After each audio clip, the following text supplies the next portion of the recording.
Hey there, Christy with Automation on a Mission, and we are doing our business booster on abandoned cart strategies and how they fit into your world in Automation on a Mission. So I have a couple of dirty statistics and some fun slides that I hope will help us make the case for why this is really important. So let me share my screen and make sure I'm seeing the same thing that you are. Okay, so stats as it relates to abandoning your car or cart abandoned statistics. So 70% of shoppers abandon their cart. Now, it's not uncommon that I tell this story about my Ruggable experience, and I will say also that, and I'm not even ashamed about it, that Ruggable is not the only place I've tested this theory on. But when you figure out what abandoned cart is, and when you are in the world of marketing, because you also are in the world of marketing because you're a business owner, we can also use this stuff to our advantage a little bit as consumers. So 70% of shoppers abandon their carts, and that number has only increased over the years. And that specifically is because people have become more and more adept at shopping online, with a noticeable increase from 2012 to 2021 of 232 billion compared to 870 billion. Now, I can only imagine if you were to look at a bar graph about how COVID impacted that number, but with 70% of shoppers abandoning their cart, don't you think it would be smart for businesses to figure out there's got to be a way to recover these shoppers, right? So in going back to my Ruggable story, I remember when we moved to our house in Roanoke, we had a ton of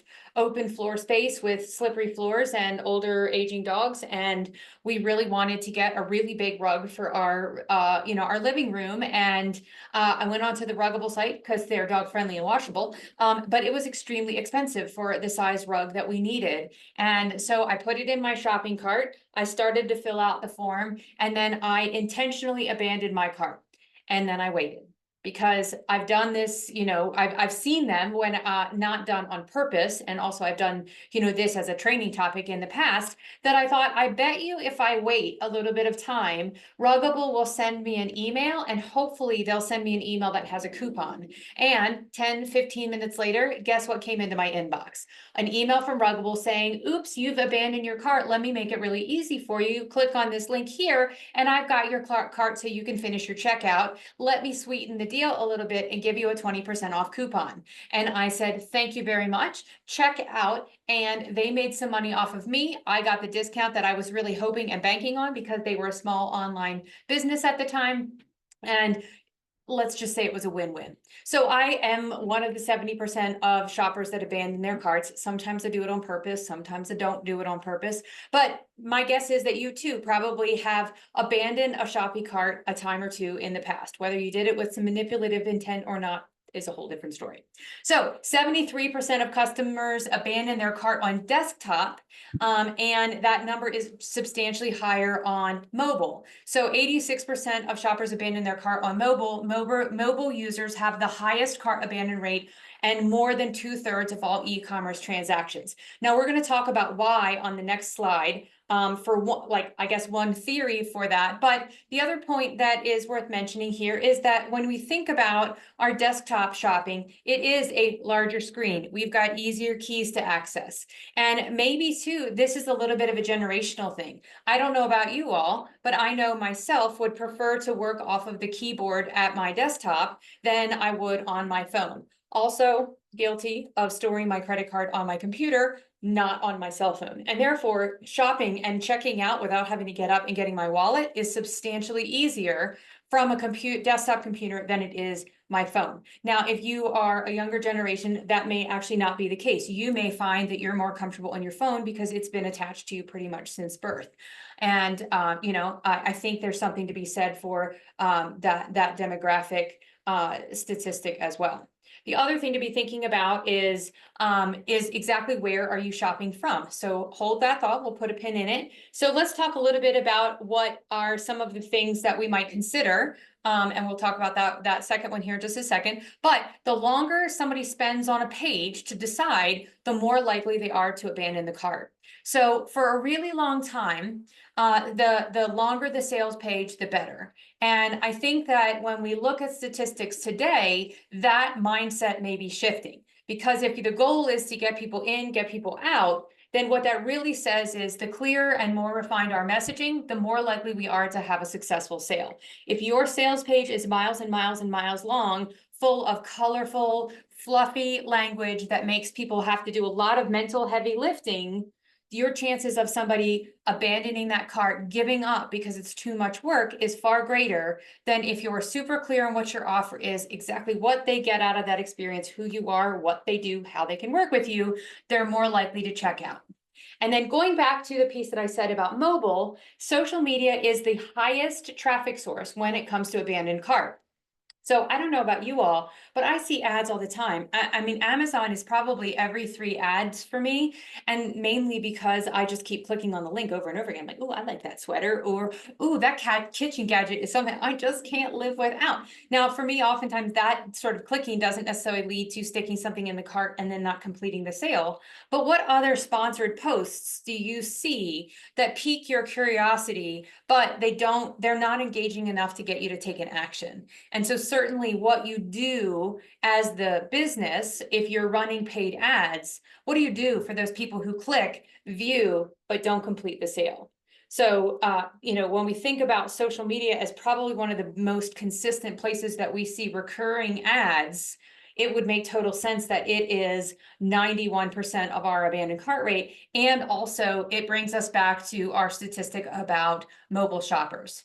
So why does all of this matter? Because as you're building out your sales funnels, as you're thinking about your sales pages, it's important for you to be understanding exactly where are the speed bumps. Where are the speed bumps that you're creating by making it a difficult experience, perhaps? Or where are some speed bumps, like maybe it's that long sales page, or maybe it's things that are a part of the learning curve, or a part of your specific process that you want to get. And we'll talk about that here in just a second as well. But then also there are speed bumps that are just sort of part of the entire shopping experience, like the fact that somebody may be shopping on a phone and maybe their credit card information isn't stored in their phone, or maybe they need to be able to get a certain piece of information in order to complete your checkout process. And so being mindful of where people are buying from, what's the age demographic, what is the intended outcome, do you have any sort of flexibility to try to recover that sale? So what are some of the reasons why people abandon carts? And this is in numerical order here. So 48% of shoppers abandon their cart because of extra costs. That could be shipping, it could be convenience fees. I don't know about you all, but I've started to pay attention to receipts of purchases that I make in person, because there's all these extra like local taxes and stuff like that. Same thing happens online. When there are extra fees tacked on, then that is something that, creates a little feather ruffled experience for the shopper, and it's going to drive them away from making that purchase. 22% abandon their carts because of delivery. And maybe we blame Amazon for that and their same-day delivery. That's definitely not same-day delivery anymore. But we've grown to expect our online shopping experience to be something that's more effortless, that's more immediate gratification, and that sort of thing. 24% have to, or abandon cart because they don't want to have to create an account. So when I think about that, I think about what information are you capturing as a part of the checkout process that you don't need to get at that time. So if the goal is get them to make the purchase, get the least amount of information and their credit card information, because you can always go back later and find out whether or not they like chocolate or white chocolate, as a simple example. So when we create friction in that buying experience by asking them too many questions, asking them to jump through too many hoops, creating an account with a username and a password, and oh, I've got to verify my password and I have to find all the scooters in the pictures, it becomes a cumbersome process, and we don't like that. 18% of users don't trust e-commerce stores with their credit card information. I think, that's one of those things that's going to continue to ebb and flow. Some of that may be generational, and others may simply be about the fact that we're seeing more and more instances where our data isn't safe. And so people do question the integrity of a site. So even if they've made purchases online in the past, can they trust making a purchase online in the future with you? And then the final piece, a complicated checkout process deters 17% of shoppers. So let me give you an example of the one that makes me the most cranky. So I am a huge fan of the two-step order form. As I've shared in previous trainings, the two-step order form is a great, easy way to do abandoned cart follow-up. And it is a multi-step process, which creates friction. It creates a complicated checkout process. That in and of itself, I choose the friction over not capturing the information because then I am able to follow up. However, if I fail to put the price on any of my web page or my sales page, and then I make you check out and you give me your name and your email, and then you find out it's $1 million, you're probably going to be pissed. So to me, when we have things like a complicated checkout process without a transparent pricing, for example, that is a good reason why people are going to abandon the cart. So what does that look like in your business? Where are places where you might be making a complicated checkout? Could it be that you don't allow people to buy your product online? Could it be that you hide the button, or that the button has text that isn't really clear on exactly what it is? So my last slide before we dive into the how do we actually do something useful with this is, let's make the case for why this actually matters. Because you can recover an abandoned cart. An abandoned cart is when somebody starts the checkout process, but they don't complete it. And you can capitalize on those people like myself who are cheap and looking for a discount on my rug by creating that incentive for yourself in your business. So when you do that, you have a 39% open rate as like this is the industry standard, and a 23% click-through rate. Now look at the click-through rate on your existing email content, and I can pretty much guarantee it's nowhere close to 23.33%. The chances of recovering a sale on an abandoned cart, 45%. And we're talking billions of dollars in revenue that might have been lost that's recovered because we create an experience for people to come back. And the other reasons why maybe they abandoned the cart could be something as simple as I was laying on the couch and I was eating Cheetos and my wallet was in the other room and I can't remember my security code. It could be as simple as that. But what are you doing to incentivize them to come back and complete the sale? So email campaigns with a 3-cart email abandonment email. So like a series of emails that follow up will generate $24.9 million compared to $3.8 million for those who only sent one email. So we talk over and over and over again about the magic of follow-up. This is what we're talking about. So if you're gonna do abandoned cart, do it well, do it right. Make it something that you're really intentional about how you go about executing. So we've got option A of send a single email and option B of launch a campaign or launch an automation. Okay. So with that being said, I want to take a look at 2 different mechanisms or scenarios by which you can go through and create your own abandoned cart strategy in automation on a mission. So number 1, I'm going to share my screen. We'll do this one first. So let's do the one email thing. In your system, and this is a relatively new feature, if you click on payments and we go over here to, where'd it go? Orders, you'll notice under orders, we have something called abandoned checkouts. Now, what this is going to show right now is a whole lot of nothing. Number 1, this is our dumpster fire account demo.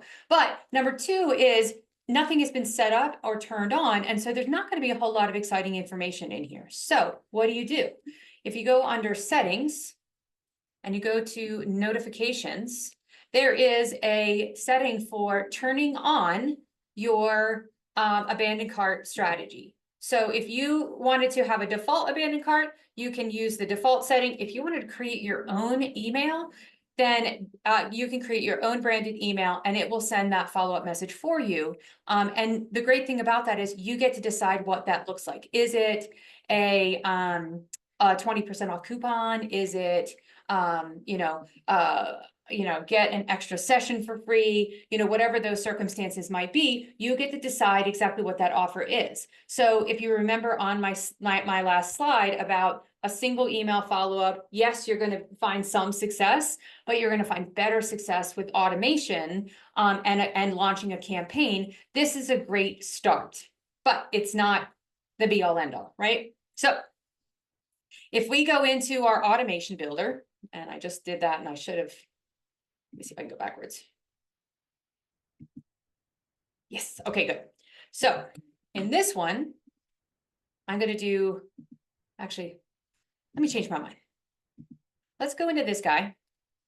And we're gonna go to one of our funnels and we're gonna talk about.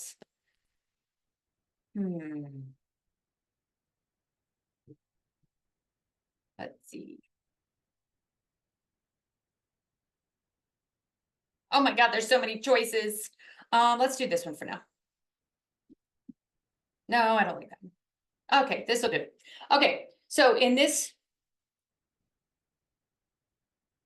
I have one other thing. Okay, so we got a one-time payment of $147. I'm not sure what it's for because it's a sample product. So we go into our website and this is our sales page.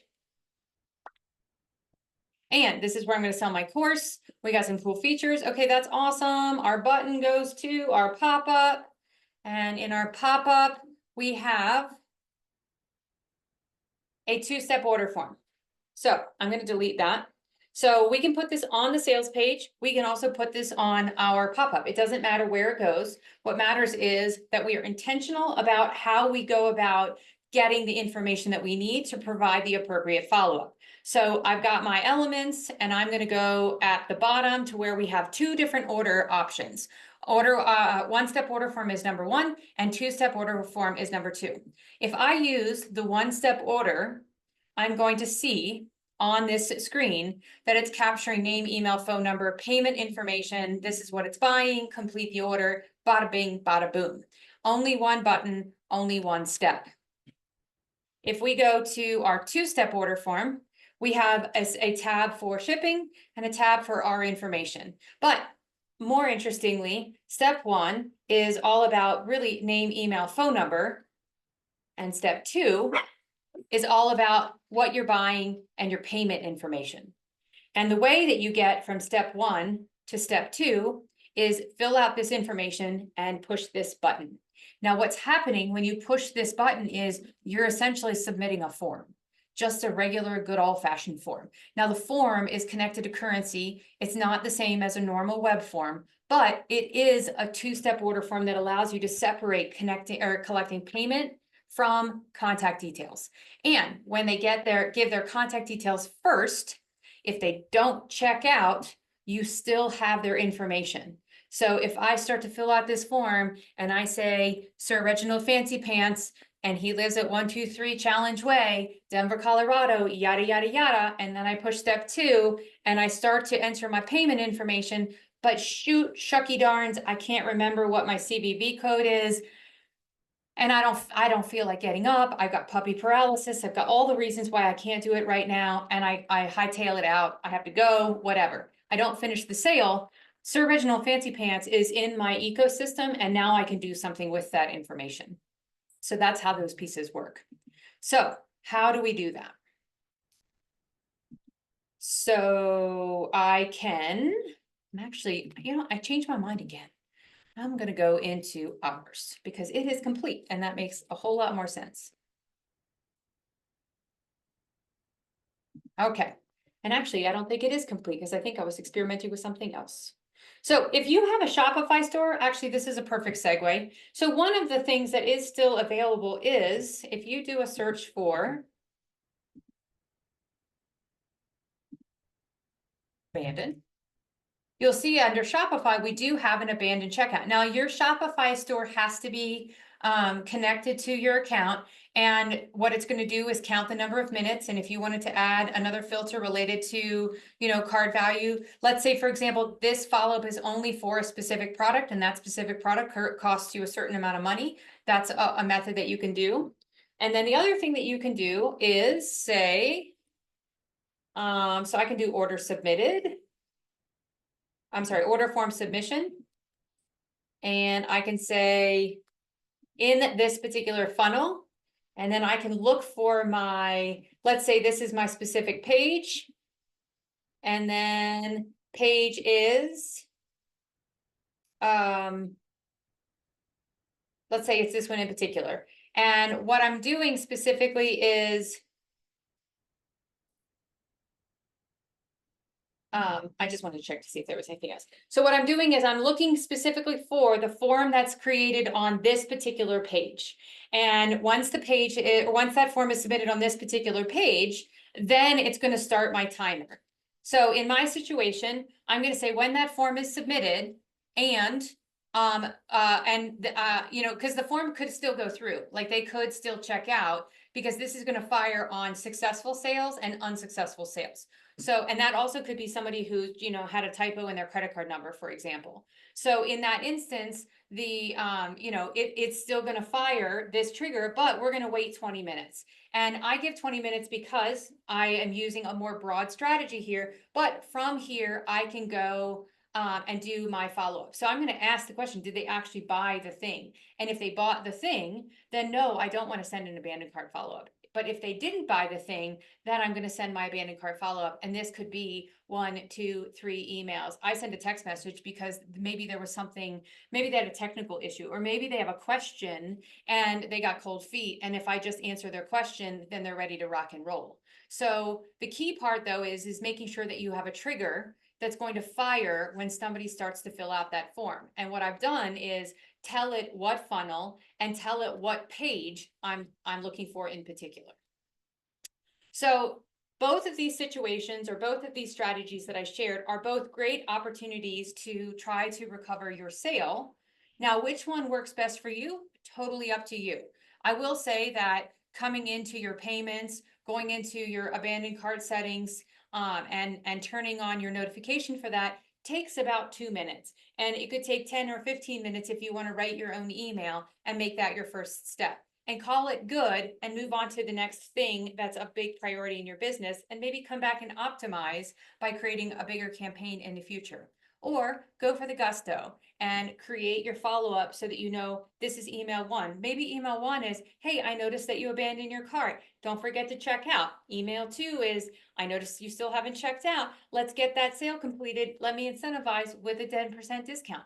Those are things that you can certainly do as well. So there's not one right or wrong. Certainly the statistics are going to say that this is going to be a better approach than a single email, but something is always going to be better than nothing. So if you remember correctly from our presentation, that we want to try to create that frictionless customer experience. We want to make sure that we create a safety net for our people so that we're bringing in as many people as we possibly can, because again, remember, sales is really all about service. And if we can serve as many people as possible, we're able to change the world a little bit more effectively. I think that's about it. I hope that's helpful. As always, let us know if you have any questions. Thanks so much.